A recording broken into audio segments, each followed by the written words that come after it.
அனைவருக்கும் வணக்கம்.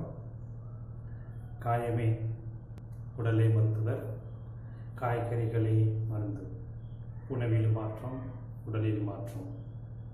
அப்போ நமது உடம்பில் உண்டாகக்கூடிய அனைத்து குறைபாடுகளையும், அது வந்திருக்கின்ற குறைபாடு, வருகின்ற குறைபாடுகள், வரப்போகின்ற குறைபாடுகள், அப்போ அனைத்து குறைபாடுகளையும் நாம் உண்ணக்கூடிய அந்த உணவின் மூலமாக முழுமையாக அந்த குறைபாடுகளை சீர் செய்ய முடியுங்கிற தத்துவத்தின் அடிப்படையில்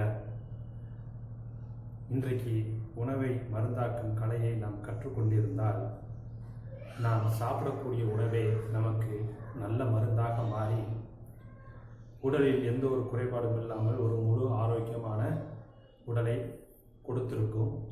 ஆனால் இன்றைக்கு நாம் சாப்பிடக்கூடிய உணவு தான் நமக்கு உடலில் ஏற்படக்கூடிய குறைபாடுகளுக்கு முக்கிய காரணமாக ஏற்படுகின்றது. அதில் இந்த உணவுங்கிற ஒரு அதிகாரத்தில் நம்ம என்ன பண்ணுறோம்?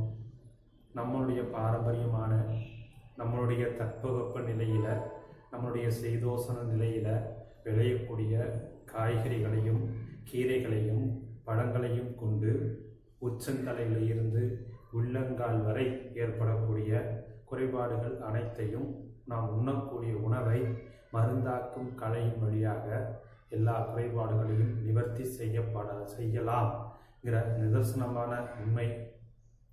இந்த உண்மையோடு இன்றைய மருத்துவ சிந்தனை நாம் தினமும் ஒரு மருத்துவ சிந்தனை பார்த்து கொண்டு வருகின்றோம். அதனுடைய தொடர்ச்சியாக இன்றைக்கு நாம் பார்க்கக்கூடிய ஒரு மருத்துவ சிந்தனை இன்றைக்கு மிக மிக முக்கியமானது. ஏனென்றால் இன்றைய இளைய சமுதாயத்தினருக்கு பெரிதும் பாதிக்கப்பட்டிருக்கின்ற இந்த இளநரைனால் இன்றைக்கு சிறு குழந்தை கூட இளநரைகள் உருவாகிறது. அப்போ பொதுவாகவே நரை இளநரை ரெண்டுக்கும் உள்ள வித்தியாசம். இப்போ இந்த பொதுவாகவே நரை என்று வந்தாலே வயது 40 வயதோ 50 வயதுக்கு மேற்பட்டவர்களுக்கு நரை, திரை, மூப்பு இந்த மூன்றுமே உருவாகும் இல்லையா? அப்பொழுது இந்த நரை வந்துச்சுன்னா அதை ஏற்றுக்கொள்ளக்கூடிய பக்குவம் உடலுக்கும் உண்டு, மனதுக்கும் உண்டு. அப்போ அந்த வயதினர்களுக்கு வரக்கூடிய அந்த நரையை பற்றி அவர்கள் கவலைப்படுவது கிடையாது. அந்த கவலைப்பட்டு உடல் பாதிக்கப்படுவது கிடையாது. ஏன்னா அது இயற்கை, அவர்களுக்கே தெரியும். இத்தனை வயது கடந்ததுக்கு அப்புறம் முடிகள் நரைக்கும், நரை, திரை, மூப்புங்கிறது இயற்கையிலேயே அதனுடைய இந்த நரைங்கிறது வரத்தான் செய்யும். அதை ஏற்றுக்கொள்ளக்கூடிய மன பக்குவத்தோடு தான் இன்றைக்கும் வாழ்ந்து கொண்டிருக்கின்றார்கள். ஆனால் இந்த இளநரைங்கிறது இன்று பள்ளியில் படித்துக் கொண்டிருக்கின்ற குழந்தைகளுக்கு வர ஆரம்பித்து விட்டது. வேலைக்கு செல்லக்கூடிய பெண்களுக்கு வருகின்றது, ஆண்களுக்கு வருகின்றது. வயது பாகுபாடு இன்றி, ஆண் பெண் பாகுபாடு இன்றி அனைவருக்குமே இன்றைக்கு இளநரை என்பது மிகப்பெரிய ஒரு குறைபாடாகத்தான் இருக்கிறது. அப்ப இந்த குறைபாட்டுக்கு முக்கியமான காரணம் என்னன்னா, நமது உடலில் உள்ள உள் உறுப்புகளினுடைய பலவீனம். அப்ப முடிக்கு உண்டான ஆற்றலை கொடுக்கக்கூடிய அந்த உறுப்புகளுக்கு உண்டான சத்துக்கள் போதுமான அளவுக்கு கிடைக்காத பட்சத்துல அந்த உறுப்புகள் பலவீனம் அடைந்து தலையில இளநரைகளை உருவாக்குகின்றது. ஆனா இன்றைக்கு இருக்கக்கூடிய இந்த இளைய சமுதாயத்தினர் உடம்புக்கு உள்ளே இருக்கக்கூடிய அந்த உள் உறுப்புகளுக்கு கொடுக்கக்கூடிய முக்கியத்துவத்தை விட புற அழகுக்குத்தான் அதிக முக்கியத்துவம் கொடுத்து கொண்டிருக்கின்றார்கள். அப்போ வெளி உறுப்புகள் நன்றாக இருக்க வேண்டும், அழகாக இருக்க வேண்டும், மற்றவர்கள் பார்த்து நீ நல்ல அழகா இருக்கிறங்கிற சொல்லணுங்கிற ஒரு பெருமைக்காகத்தான் இன்றைக்கு இளைய சமுதாயத்தினர் அனைவரும் பார்த்தீங்கன்னா 100% புற அழகுக்குத்தான் அதிக முக்கியத்துவம் கொடுத்து கொண்டிருக்கின்றார்கள். அந்த புற அழகுக்கு கொடுக்கக்கூடிய முக்கியத்துவத்துல முகத்துக்கு அப்புறம் தலைக்கு தான் அதிகமாக கேர் எடுத்துக்கிறாங்க. ரொம்ப தலைக்கு எதை கொடுத்தாலும் வித்தாலும் வாங்கிக்குவாங்க. இன்னைக்கு இப்ப என்னுடைய ஒரு ஆயில் தயார் செய்யறோம், ஒரு ஆயில் தயார் செய்து இந்த ஆயில நீங்க தலைமுடியில போட்டா உங்களுடைய தலைமுடி கருகருன்னு வளரும், முடியே கொட்டாது, இளநரை மறையும் என்று சொன்னால் இன்றைக்கு அது ஒரு மிகப்பெரிய வியாபாரமாக மாறிக்கொண்டிருக்கிறது. அப்ப அதனுடைய பலன் என்னங்கிறது தெரியாது. இளைய சமுதாயத்தை என்ன செய்யறோம்? அந்த ஆயில் வாங்கி கேட்டா எப்படியாவது போக்கணும். அப்போ நாம அந்த ஆயிலை வாங்கி பூசி பார்க்குறோம், அப்புறம் இன்னொரு ஆயில் பார்க்குறோம், இன்னொரு ஆயில் பார்க்குறோம். இப்படி ஆயில்களை மாற்றி மாற்றி மாற்றி தான் பண்ணிக்கிட்டு ஒழிய அந்த இளநரை ஏற்படுவதற்குண்டான காரணங்களை ஆராய்ந்து அந்த காரணங்களை சரி செய்தால் இந்த இளநரை தானாக மறையுங்கிற அந்த ஒரு சிந்தனை இன்றைய இளைய சமுதாயத்தினருக்கு உருவாவதில்லை. இன்னைக்கு அவங்களுக்கு அந்த அளவுக்கு வேலைப்பளு மட்டும் இல்லாமல் மன அழுத்தம் உண்டாகும் போது உடல் அழுத்தம், உடலும் மனசும் ஒன்றோடு ஒன்று அங்க என்ன செய்யாது, அங்க ஒன்றோடு ஒன்று இணையாது. உடல் சொல்றத மனசு கேட்காது, மனசு சொல்றத உடல் கேட்காது. அந்த நிலைமையில் தான் இன்றைய இளைய சமுதாயத்தினர் வாழ்ந்து கொண்டிருக்கின்றார்கள். அப்படி அவர்களுக்கு ஏற்படக்கூடிய இந்த இளநரையை நமது வீட்டில் உள்ள பொருட்களை கொண்டு, நமது வீடு மற்றும் நம்ம சுற்றுப்புறத்தில் உள்ள இந்த இயற்கை மூலிகைகளை கொண்டு ஒரு சூரணம் மாதிரி தயார் செய்து அந்த சூரணத்தை உடலுக்கு உள்ளே உண்டு அதன் வாயிலாக நமது இளநரையை முற்றிலுமாக மறைய வைக்க முடியும்.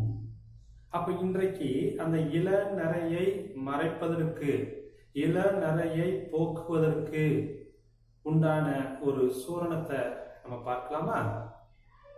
அதற்கு என்ன சூரணம்? இந்த இளநரையை மறைப்பதற்கு உதவக்கூடிய அந்த சூரணத்தினுடைய பெயர் என்னன்னா கரிசலாங்கண்ணி கீரை நெல்லி முள்ளி சூரணம். கரிசலாங்கண்ணி கீரை நெல்லி முள்ளி சூரணம் என்று பெயர். அப்ப அடுத்த ஒரு கேள்வி வரும். இந்த கரிசலாங்கண்ணியை பொறுத்தளவுல 2 வகைகள் இருக்கிறது என்று சொல்றோம். ஒன்று மஞ்சள் கரிசலாங்கண்ணி, இன்னொன்று வெள்ளை கரிசலாங்கண்ணி.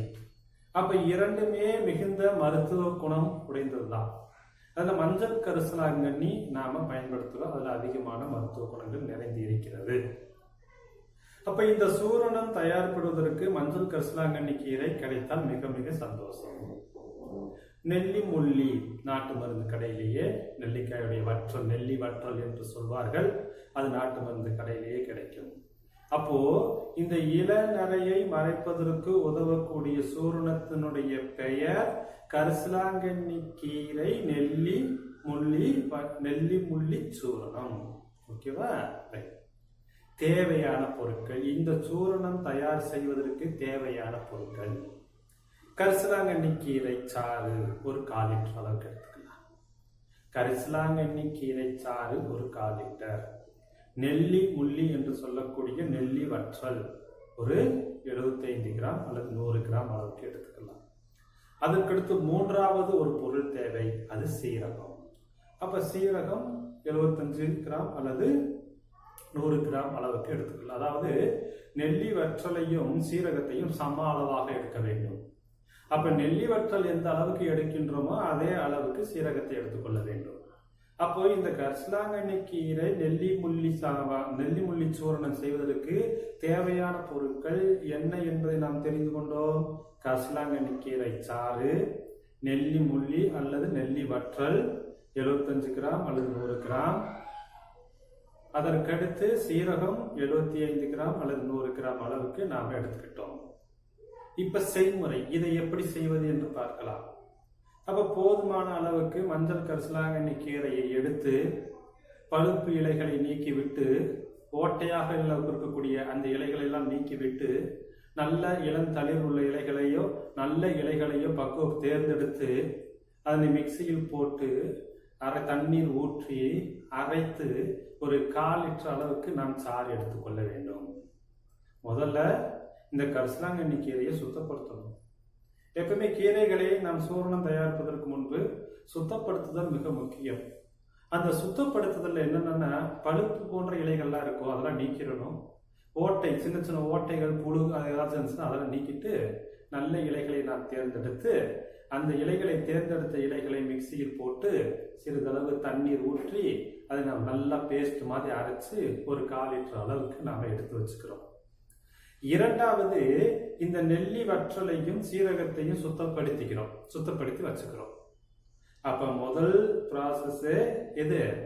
கரிசலாங்கண்ணி கீரையை சாறு எடுத்தல். இரண்டாவது, அந்த நெல்லி வற்றலையும் சீரகத்தையும் சுத்தப்படுத்துதல்.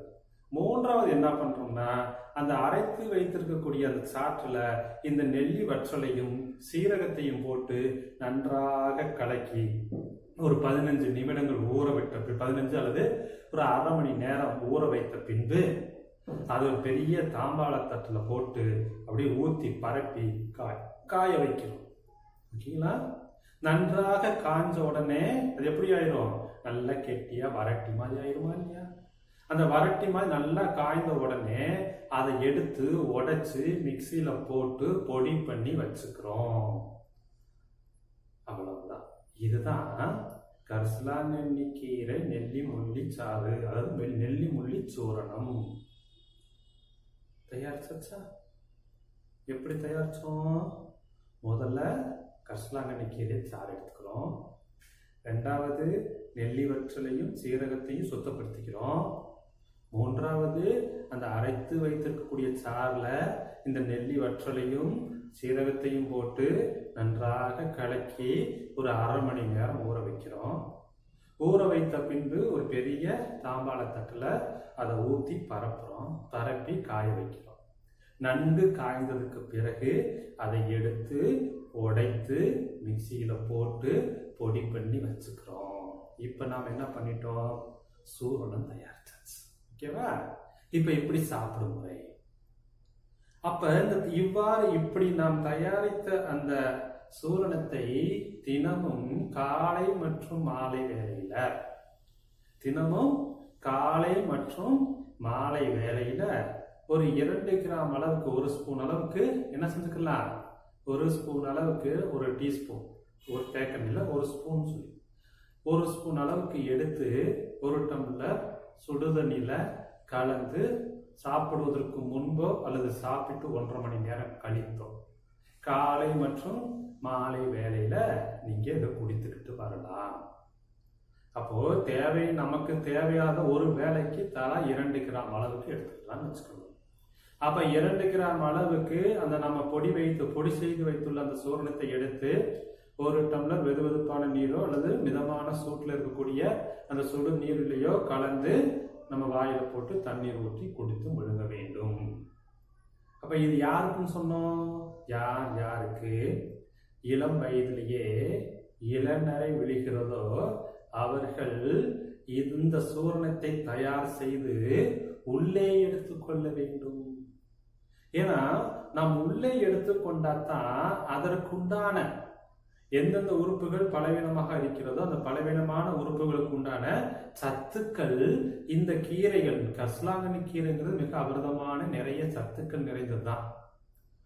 அப்ப அந்த சத்துக்களும் அதுல இருக்கக்கூடிய வைட்டமின்ஸ், மினரல்ஸ் எல்லாமே என்ன செஞ்சிடும்? அந்த உறுப்புக்கு போதுமான அளவுக்கு ஆற்றலை கொடுக்கும் பொழுது இயற்கையான முறையில நம்ம மேல இருக்கக்கூடிய இளநரை மறைய ஆரம்பிக்கும். அப்போ இளநரையை மறைக்க வைப்பதற்கு உதவக்கூடிய சூரணத்தின் பெயர், அதாவது உள்ளே எடுத்துக்கொள்ளக்கூடிய சூரணத்தினுடைய பெயர் என்னன்னு பார்த்தோம்? கரிசலாங்கண்ணி கீரை நெல்லி முள்ளி சூரணம். தேவையான பொருட்கள் என்னன்னு பார்த்தோம்? கரிசலாங்கண்ணி கீரை சாறு ஒரு 250 மில்லி, நெல்லி முள்ளி அது நெல்லி வற்றல் ஒரு 75 கிராம் அல்லது 100 கிராம், சீரகம் 75 கிராம் அல்லது 100 கிராம். அப்ப இந்த 3 பொருள் தான் நமக்கு தேவை.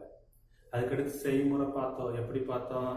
ஃபர்ஸ்ட் அந்த கரிசலாங்கண்ணி கீரையை எடுத்து, மஞ்சள் கரிசலாங்கண்ணி கீரையை எடுத்து பழுப்பு இலைகளை நீக்கி தேவையில்லாத சின்ன சின்ன உடச்சல் இலைகள்லாம் நீக்கிட்டு நல்ல இலைகளை தேர்ந்தெடுத்து அதை மிக்சியில போட்டு சிறிதளவு தண்ணீர் ஊற்றி நன்றாக அரைத்து பசையாக்கி 1/4 லிட்டர் அளவுக்கு எடுத்து வச்சுக்கிட்டு அதற்கடுத்து இந்த நெல்லி வற்றலையும் சீரகத்தையும் சுத்தப்படுத்திட்டு அதை இந்த சாரோடு சேர்த்து கலக்கி ஒரு 1/2 மணி நேரம் ஊற வச்சுட்டு பின்னாடி தாம்பாள தட்டுல போட்டு நல்லா பரப்பி 2 நாட்கள் நன்கு காய்ந்ததுக்கு அப்புறம் அதை எடுத்து உடைத்து பொடி செய்து வைத்துக் கொள்ள வேண்டும். இது செய்முறை.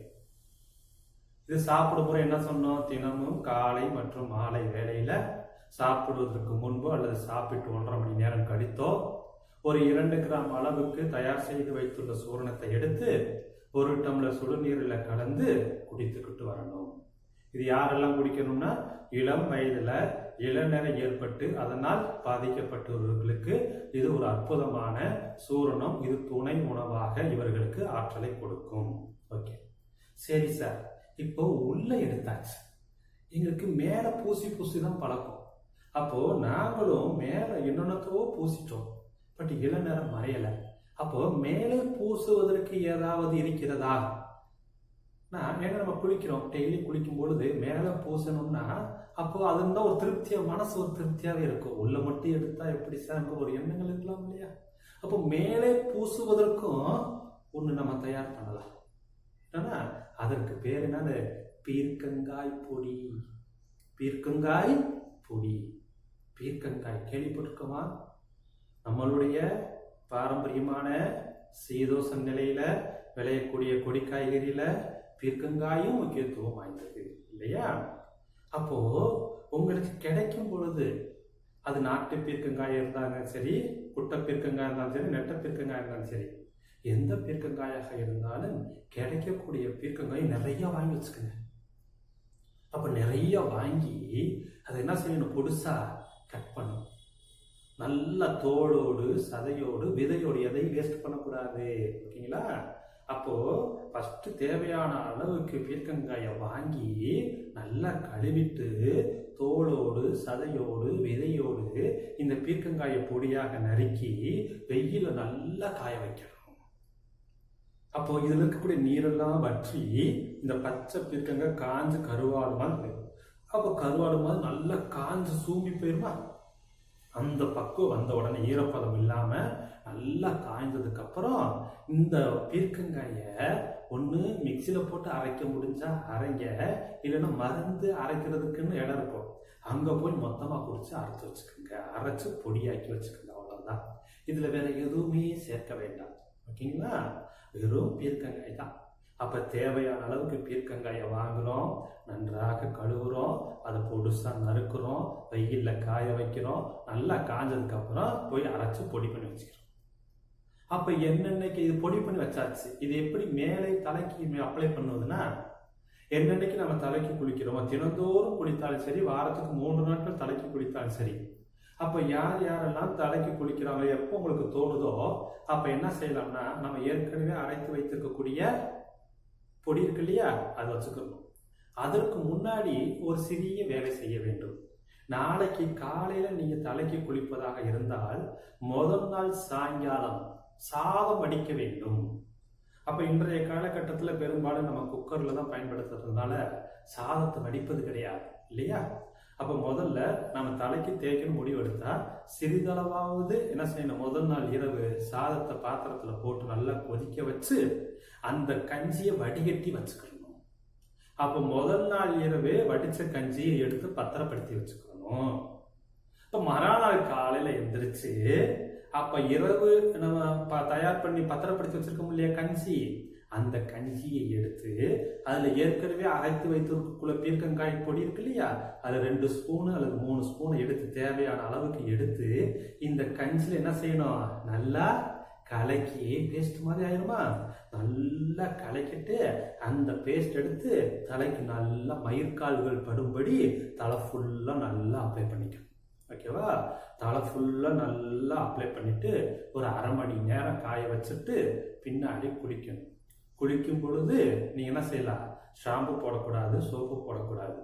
முடிந்த அளவுக்கு கடலை மாவு அல்லது என்ன சொல்ல சீகக்காய் அரப்பு அல்லது நலுங்கு மாவு என்ற இயற்கையான முறையில தயாரிக்கக்கூடிய அந்த பொருட்களை கொண்டு நீங்க தலைக்கு அலசிட்டு வந்துக்கிட்டு அதனோடு உள் உறுப்புகளுக்கு தேவையான ஆற்றலை கொடுப்பதற்கு நம்ம தயார் செய்து வைத்துள்ள அந்த கரிசலாங்கண்ணி நெல்லிமுள்ளி சூரணத்தை சேர்ந்து சாப்பிட்டுக்கிட்டு வந்தோம்னா இளம் வயதில் ஏற்படக்கூடிய இளநரையை நாம் விரட்டலாம்.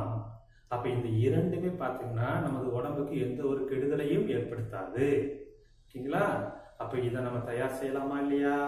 அப்ப நாம தயார் செஞ்சு நமது வீட்டில் இருப்பவர்களுக்கு பயன்படுத்திக்கிட்டு பக்கத்துல இருக்கிறவங்களுக்கு கொடுத்து அதை அவங்க பயன்படுத்தி இந்த விஷயத்தை அவங்களுக்கு சொல்லி அவங்களுக்கும் கற்றுக் கொடுத்து, ஏன்னா மருத்துவம் என்பது கற்றுக் கொடுத்தல். அப்போ நீங்களும் பயனடைந்து மற்றவர்களையும் பயனடைய வைக்கணும். அப்ப இன்னைக்கு பார்த்த ஒரு நிகழ்வுகள் உங்களுக்கு மிக மிக முக்கியமானதாக இருக்குன்னு நான் நினைக்கிறேன்.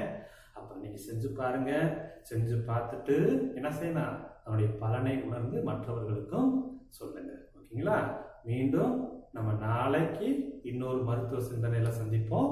அதுவரை உங்களிடம் விடைபெறுவது கோவை பாலா. வாழ்க வளமுடன்.